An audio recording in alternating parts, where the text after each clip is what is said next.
Bismillahirrahmanirrahim. Assalamualaikum warahmatullahi wabarakatuh. Assalamualaikum, Bapak Dr. Agung Triayudi Eskom Mkom, sebagai dosen pengampu pada mata kuliah Rekayasa Sistem Berorientasi Objek. Ini adalah video presentasi tugas 1 untuk mata kuliah ini, dan karena tugas ini mengambil eh, mengambil dari maksud saya ringkasan dari jurnal saya mengambilnya dari salah satu jurnal yang penulisnya dari Universitas Islam Negeri Jakarta.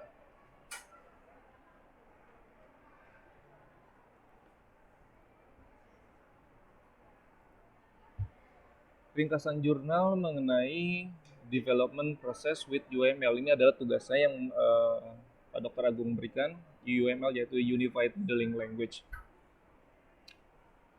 Pada jurnal ini penulis memilih judulnya Rancang Bangun Sistem Informasi Koperasi Berbasis Web pada Koperasi Warga Baru MTSN, MTS Negeri 17 Jakarta. Dan berikut ada link jurnalnya, nanti mungkin bisa saya berikan linknya di deskripsi video presentasi ini. Sebelumnya sedikit saya berikan pendahuluan yang penulis berikan pada jurnal ini, yaitu saya bacakan saja. Sistem yang selama ini diterapkan koperasi warga baru, yaitu koperasi di mana penulis akan mengajukan sistem yang baru. Itu berdasarkan pada catatan tertulis oleh pengurus koperasi, unit simpan pinjam, toko, barang, dan bendahara yang kemudian dikerjakan atau diinput pada Microsoft Excel. Dalam permasalahan ini, sistem pengolahan data simpan pinjam serta pengolahan data angsuran pada koperasi masih kurang efektif dan dalam pelaporan dan perhitungannya. Selain itu, info mengenai data pembayaran, tagihan koperasi yang diterima para anggota hanya dapat diketahui jika anggota tersebut datang langsung ke pengurus koperasi. Untuk mengatasi beberapa masalah ini, pengolahan data simpan pinjam, barang, dan toko perlu dikembangkan menurut penulis. Oleh karena itu, maka dibuatlah sistem informasi koperasi berbasis web, sehingga kinerja koperasi menjadi lebih baik dan anggota dapat memperoleh informasi dengan mudah tanpa harus datang ke koperasi.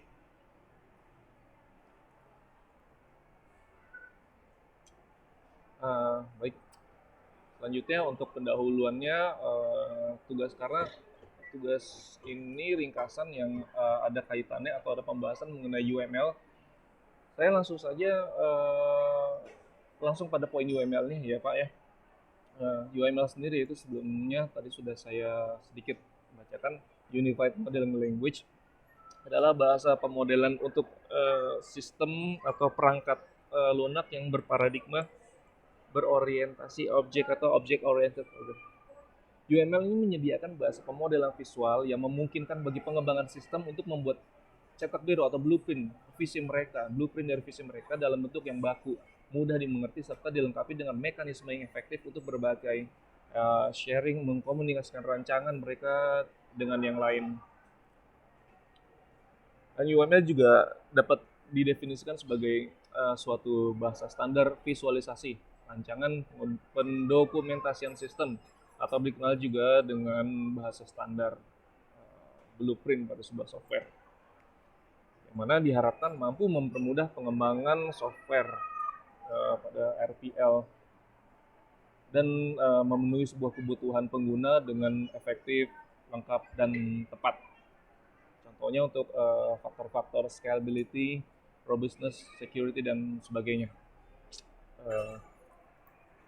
Pada jurnal ini penulis menggunakan untuk rancang bangun sistem informasi koperasi, penulis juga menggunakan pendekatan sistem berorientasi objek, yakni dengan membuat use case diagram.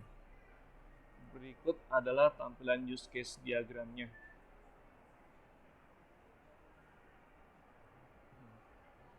pada video ini mungkin diagram ini tidak tampak jelas ya, Pak, mohon maaf. Tapi nanti mungkin saya bisa kasih juga berikut link jurnalnya untuk tampilan atau file JPEG dari use case diagram ini. Singkatnya saya akan menjelaskan sedikit pada use case diagram ini. Itu di sini ada anggota, ketua, admin pada koperasi, dan yang mengelola untuk unit simpan pinjam, ada pula bendahara koperasi, ada pula yang mengelola unit barang dan unit toko. Hak-hak dari anggota beberapa di sini bukan hak ya, maksudnya user interface yang akan dibuat nantinya itu pada sebuah web. Itu bisa kita lihat di sini, anggota bisa memulai pada web nanti yang sudah dibangun. Anggota bisa memulai login daftar, lalu menginput sarana kritik, bisa juga melihat simpanannya, bisa juga melihat angsuran pinjaman, bisa mengakses ke permohonan pinjaman, permohonan barang, dan bisa melihat di angsuran barang, dan melihat tagihan toko pun bisa. Dan untuk ketua ada yaitu report, beberapa untuk report simpanan, pinjaman, barang, dan report toko. Report itu jadi bisa diakses oleh ketua. Untuk admin itu bisa mengelola user, menginput informasi, melihat profile, bisa mereply saran kritik, verifikasi data registrasi anggota, mencetak kartu.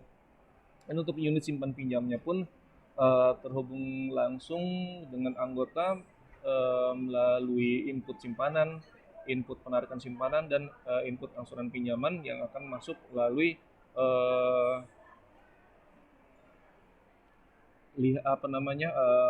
bagian angsuran pinjaman dari anggota. Berikut juga untuk bendahara yang mempunyai hak untuk konfirmasi pinjaman. Untuk bagian unit barang, cek stok barang, input angsuran barang. Dan untuk unit toko bisa menginput untuk tagihan toko. Baik, tidak tidak banyak yang bisa saya gali dari jurnal yang saya pilih ini. Mohon maaf atas keterbatasannya ini. Demikian video presentasi tugas 1 mengenai UML dari salah satu jurnal. Terima kasih banyak Pak Dr. Agung Triyudi. Assalamualaikum warahmatullahi wabarakatuh.